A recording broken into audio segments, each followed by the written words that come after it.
is the reason? What happens when you love somebody too much? Why does that lead to the death of that person? You remember when I brought Tatiana out as well? Why does loving somebody too much leads to the death of that person?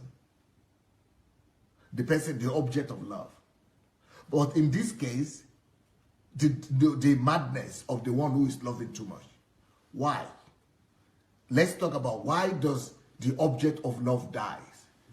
Either it is your future, either it is a desire or a pleasure or a person. How many of you still remember? So why will too much love kill 5 children? Even if it's not with our own hands, those children are still going to die. But she is going to be the reason for it, even though it might not be through her hands. Why does loving somebody too much leads to the death of that object of love? Anybody wants to talk about that? Come on. We'll see how good a student you are.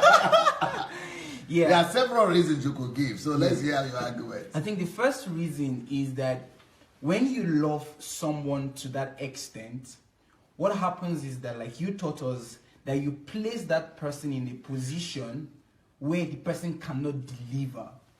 I mean, because when God says that He is the only one that we should love with all of our hearts, with all of our soul, and with all of our mind, with everything, it is because He is love. He's the source of love. You cannot exhaust Him. So no matter the demand that you place on Him, He will deliver, because He is love personified.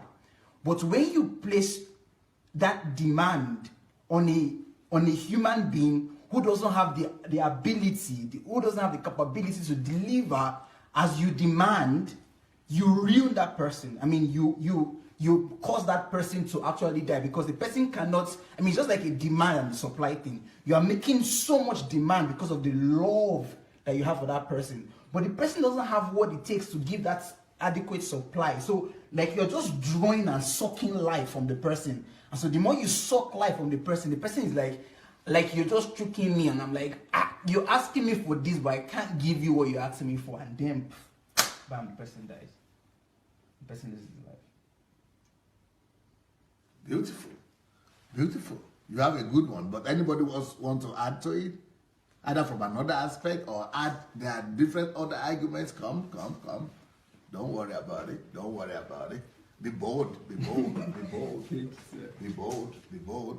I explained to us, why does love turn to hate? Why is it that the object of love would die when we love too much? Okay, my own explanation in this aspect is when you love someone too much, it actually makes you like value that person equal to God. And as Pastor taught us the other day, he said God is supposed to be above. When you now place that person above, there is no coverage. Like this. Yeah, there is no coverage. God is supposed to be the protection for everybody. Exactly. And since you replace the person above God, you expose the person. You now expose the person. So another one is when you love somebody too much, you actually place that person, you have, make that person an idol. And God hates idol. And Pastor taught last week that God said he's going to bring a soil to separate, so that we will actually know that that value you place on that person is supposed to belong to God. So we are not supposed to love somebody above God. God is a jealous God. You cannot, place a value that is supposed to be given to God on an individual. When you begin to do that, you virtually put that person in danger. So now, come guys. Okay, I think you want to. Okay, very beautiful. You remembered. You see, you remembered You remember? Yeah. You listen? Yes. Yeah. Let's get I remember a similar thing to what they both said, but I remember you saying that we by loving somebody too much, you're sucking the energy out of them, you're draining them out of energy, and eventually that person is going to either be sick or the person may die as well once you suck out all the energy from them. But in this case of this woman, with the way she lost it. Yes, she lost it because probably the children cannot give her the love. No. Not just she cannot give her. Okay, now let's deal with the situation with the children. Let's deal with this particular woman and the killing of the children. Yeah, you want us to deal with it, right? Yeah. Okay. In this particular situation, a problem, I don't know her. I never interviewed her. I've never spoken to her. I didn't know the big story. This thing I showed you is what I know. But because of my researches and my, understanding and thinking and knowing principles of life, I know, and I will say that our problem started long before she married. Are you getting it? Not yet? Not yet. I should continue. Yes. If you want to go, you can join. Her problem started long before she married. When she was still young, as a young girl, she had idolized marriage, children. You getting it? So she had idolized the marriage institution. She had idolized the marriage institution and dreamt, even before those children came to life, she had lived by them. So she had been sucking those children dead even before they came to life. Now, but in her own case, what happened is that she gave back to them too rapidly, 7 years, 5 children. In 7 years, 5 children is just insane. In 7 years, 5 children, there are so many of them, even though she's supposed to love them, but that love she had for them is not just, you are going the right direction, that those children are not able to return because she was having an ideal expectation of children. She was having an idealized, what do you call it? Do you understand what I'm saying? Ideal. The expectation she had. It's that children are blessing. Yeah. She's the kind that thinks that children are blessing. Most women are not being told that children, before they become blessing, they are first of all sacrificed. Children are always sacrificed. But we don't hear about that almost. Children are not blessing, first of all. Children are a blessing in the ephemerical, right?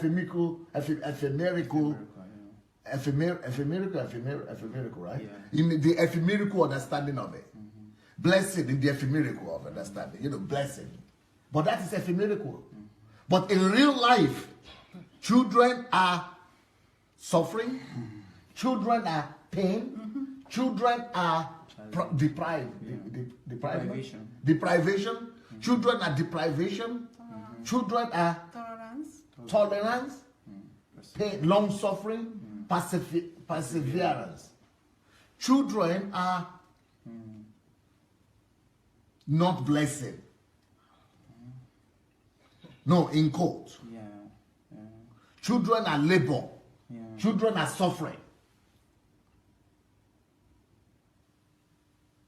But so anybody who thinks and idolizes children, thinking that they are blessings, puts herself in a danger of depression, of chronic depression, which is mental disorder. That's what she had. Because the children are not only not a blessing, because they are too young. 5 children in 7 years, they are too young to be a blessing to her. But her husband was walking away. She is the only one at home. We don't 5 children from morning to night. It's no more that there are no more blessing, or they will be blessing sometime before. She cannot think about that anymore. It is only children. One is in sucking your breast. One is to one is on your head. Those children are source of love. They became only source of irritation, anger, desperation. They ran mad. You see why she run mad now? This gives so much insight.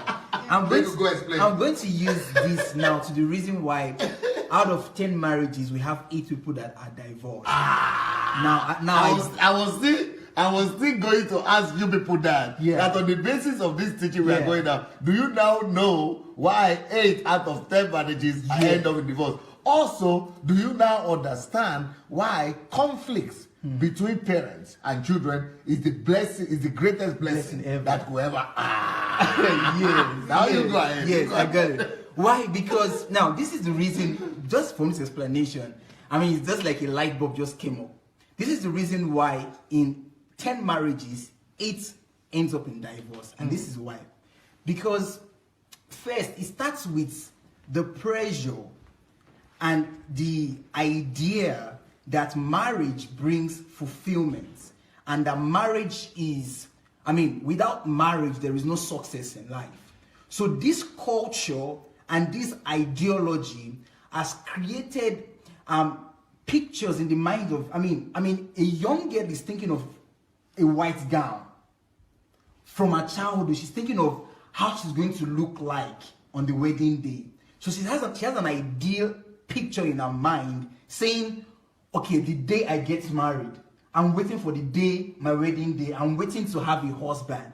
So now in her mind, she has a lot of fantasy, a lot of ideas, and so she has idolized the marriage constitution.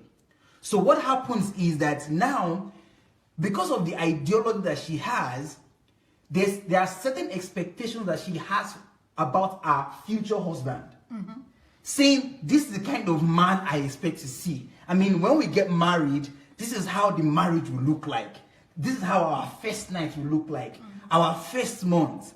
So she has idolized the concept of marriage, and then she has given an ideal picture in her mind of what the man should look like, and how the man should treat her, and how the man should talk to her, what he should say to her in the night before she sleeps. So all of this has created an ideal picture in her mind. So now she's waiting for the day for marriage, waiting to meet that guy. So now she meets the man, or maybe the man meets the woman, and then they get married, and then the first week, maybe it looks like it, but then 1 month after, this doesn't look like the picture I had in my mind when I was a teenager. This doesn't look like, I mean, I didn't expect marriage to be this, because marriage in itself is work. Marriage in itself is tasking. I mean, this is that 2 people coming to live together with different ideologies, and I mean, this is just a whole job together. It's challenging, it's painful. So now when she gets into this marriage, and then our reality doesn't fall in line with our ideal picture in our mind, that is exactly where the catastrophe comes in. So because she had an idea of what the marriage should look like, she had the picture, she has idolized marriage, and then when reality sets in, and our reality is not in sync with our ideology of what it should look like, they can't keep on. Because she's like, no, all of my dreams are shattered. All of my hopes, this is what I've been living for all my life, for me to find this man. And then I found him, I got married to him, and it doesn't look like what I've expected. I can't continue. I mean, we can't continue living together, and bam, divorce happens. So this is what I understand by this concept, why love turns to hate. Is there any reason why you're saying she? No. I mean, it works together. But the pressure more is more on ladies, anyways.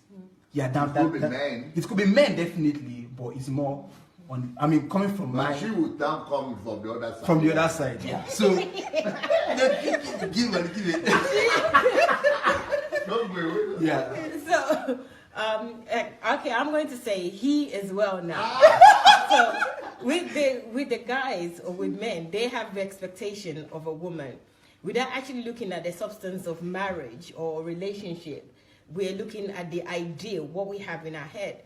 But obviously, at times, what is in the head is not what reality is. So when people come together, in this case, we're using marriage as an example. So when you come together, the reality of what you see, like, what you see in the magazine or in the picture, even when you met the girl, she's nicely dressed, she's well shaped, everything is well packaged. But when you actually see the person day to day, it's another story entirely. What you see is totally different from the picture perfect that we have. So I think the moral of the story for me is that we need to have substance. I think that we need to stop idolizing the church. Yes. We need to not make the constitution of marriage. We need to stop making men or women the focus of our satisfaction. True. Or the source of our joy. A man cannot be the source of your joy. A woman cannot be the source of your joy. Marriage cannot be the source of your joy. Wealth cannot be the source of your joy. No, riches cannot be the source of your joy. The source of your joy can only be God. Get attached to Him and Him only. True.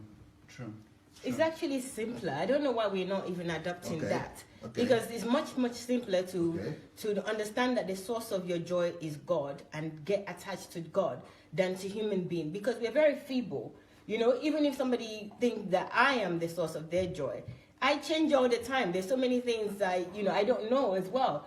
But God knows everything. He's everything. So why we focus on each other or something or you fall in love. I think I can even give an answer to that. I can give an answer to that because how do you what's your picture of God, and how can God give you joy? Because it sounds very good to say, oh, God should be my source of joy, but how? I know how you can give me joy. Let's say I like KFC chicken and I get happy eating KFC chicken. You know how to give me joy. Although it might be short-lived, or they might not be, you're not my source of joy, but you can give me joy. Yeah. And I know how to ask you, and you know how to satisfy me. But when it comes to God, how do you conceptualize it?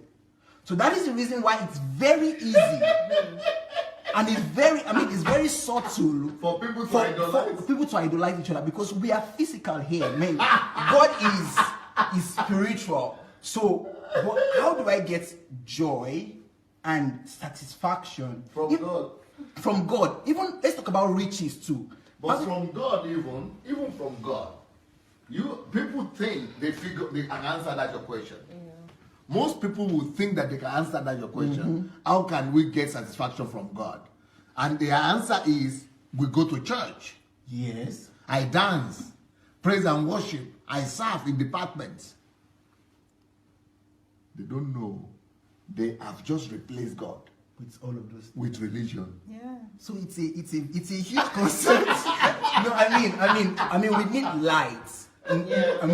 We need light, we need illumination, because this thing is very deep, and the more we're talking about it, it's making me even question so many things. It's raising questions in my mind about this whole idea of getting satisfaction. Like, for example, Pastor talked about not even making money your source of joy. It's very easy for you to be satisfied and to even get fulfillment from earthly riches, because it's measurable. For example, I set a goal to get to $1 million in 1 year, and I achieved it. That is something that gives me joy, satisfaction. It's very measurable, but with God, how do I get it? And how do I feel like I'm satisfied with Him? Because all that we've learned, all what we have known this year, all these years, has been religion. And that's why this topic on knowing and understanding God through love, it's a very, very deep topic. Very deep. From all the things I'm hearing, it's like my mind is really working overtime in terms of how do we kind of not fall victim to this. Well, that's my own main thing, is not to fall victim to this. Is that not to look to gain satisfaction from others. Or we can, but not overly. But it's hard to balance, to have a balance. And I don't know how we can strike that balance. It's better to say God should be your main satisfaction. God should be your main satisfaction. All other ones are just joy. All other things give you joy, but God gives you satisfaction. You don't get it. And even with that... Yeah, but how can I quantify that? If I say God gives me satisfaction, it's... Okay. Well, maybe Peace wants to say something. Okay, I want to use my own personal life to what we are saying here. When I was a child growing up, I saw the way my parents were, they lived. My father loved my mother very much, and I begin to, have it at the back of my mind that the kind of man I'm going to marry, the kind of home, the kind of family I will have. And in fact, all my life I was like having that kind of picture. The thing took all over me that this is the kind of man I'm going to marry. This is, my family. Yeah, my family, and the thing just, took over me, and that's what we talk about, idolizing. Yeah, and I was not talking about God. Let your will be done. What you have for me, let it be done. I was not saying that, because I now came to realize that God can give me somebody that I will save, that will not be like my own parents, the way they were. So, but this is what I want. I want that, and I want ideal. So when I got married, my own husband is from a polygamous home that, in the family, in fact, a lot of hate. In fact, it was the opposite. It was the opposite. And when I came, initially when we were courting, it was because courtship and marriage is totally different. I didn't see it. So when we got married, the whole thing was the opposite. My marriage nearly crashed until I now sat down and began to say, even when I took to counsel with pastor, it was the pastor was saying, it's like you're backsliding. Nobody was able to tell me the real truth about the matter. Nobody was able to counsel me well, because when you begin to ask, what is the matter? There is no quarrel at home, but my expectation, my ideas did not match up with reality. Was not what I am saying. True. So nobody was able to counsel me, to bring me to reality. God just virtually stepped into my marriage, because I sat down and I began to think. I said, we are of two different parents. His way of being brought up and my own was different. And I began to say, okay, if God wants me to bring this man to light, to have that kind of home, okay, I leave it. And those things that was happening, that was, getting me crazy, I begin to leave it for God. I begin to relax. Even when I get angry, I say, no. This person is from a different background. I cannot force him. I cannot put all expectation on him. So I begin to, cut my idea of what I was expecting. That idea gradually begin to die down. And when that idea begin to die down, I begin to see peace in the home. I begin to see nature. I begin to see that whatever, whoever, how you are made, that is God that made you like that, and it's for a purpose. So not putting pressure, like some parents, they bring their child and they are already having an idea. This child is going to be a man of God. This one is going to be a doctor. And at the end of the day, when the child now begin to go, like the child begin to be a musician, their whole world begin to crash. True. They begin to hate the child, because of the expectation, the ideas they had before now. So it's not good to begin to idolize something. It's good to love, but when love begins to turn to an idol, God hates it. And he eventually turn you against it. It becomes the opposite because you have idolized that thing. God wants us to make him the focus of our life. When you begin to focus on your idea, your expectation, God turns it and it becomes the opposite. Wow. Brilliant. Amazing. Okay. Amazing. But you are saying